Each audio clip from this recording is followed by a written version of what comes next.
ওই সময় রিং করার পরে আমি আবার খেতে বসছিলাম। খেতে বসার পরে উনি আমাকে নির্দেশ দিলেন যে এক্ষুনি যাবি, এখনই যাবি, এখন যা ওই ট্রমা সেন্টারের পিছনে ওই পানি নিষ্কাশনের ব্যবস্থা করবি। তো নিষ্কাশনের ব্যবস্থা করতে আসলে তো বিষয় এই যে এরম আরো কয়েক, এখন যাবো আরেকটা জায়গা যাবো, এখন যাবো হলো ওই যে ডিসি অফিসের যে স্কুলটা আছে কারেক্ট স্কুল, ওইখানে যাব। তারপর রাজাপুরে যাব, চৌমনি যাব, তারপরে ওই আপনি হলো ওই রসুলের মোড়ে যে হলো রাস্তাটা একেবারে বেহাল অবস্থা, মানে নাটোর শহরে মনে হয় এটা তো পানি মানুষ তাও যাইতে পারে, কিন্তু ওইখানে একেবারে বেহাল অবস্থা। মানে রসুলের মোড় নাটোরের শহরের সবচেয়ে খারাপ জায়গা হলো খারাপ, মানে বর্তমান পরিস্থিতি রসুলের মোড়।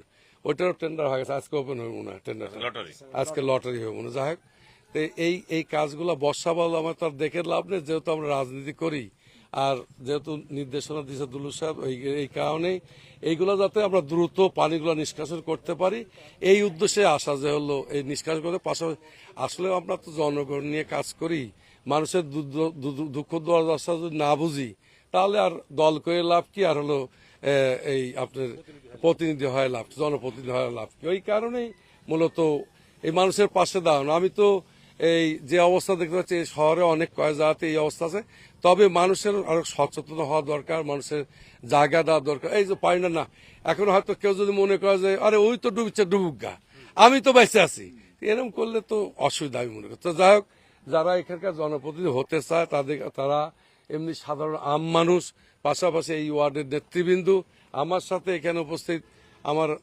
নাটোর জেলার দেখেন আমার নেতারা যে আপনার এখানে আছেন, জিএস আপনার নাটোর জেলার যুগ্ম আহ্বায়ক সাইফুল ইসলাম আত্তাব, আমার সাথে আছে আরেকজন যুগ্ম আহ্বায়ক জিএস শাহিন, আমার সাথে ছাত্র দলের সাবেক সাংগঠনিক সম্পাদক সাত্তার, ওই যে আমার স্বপন সহ এই ওয়ার্ডের কাউন্সিলর প্রার্থী সহ এই ওয়ার্ডের সভাপতি আব্দুল মান্নান, 3 নম্বর ওয়ার্ডের আব্দুল মান্নান, আব্দুল সালাম, যাক আমাদের নেতৃত্ব দেখেন বিএনপি, এই ম্যাক্সিমাম লোকই দলের সাথে জড়িত, বিভিন্ন লোক দল বা দলের বাইরে যেই হোক, আমরা তো মানুষের নিয়ে কাজ করতে চাই।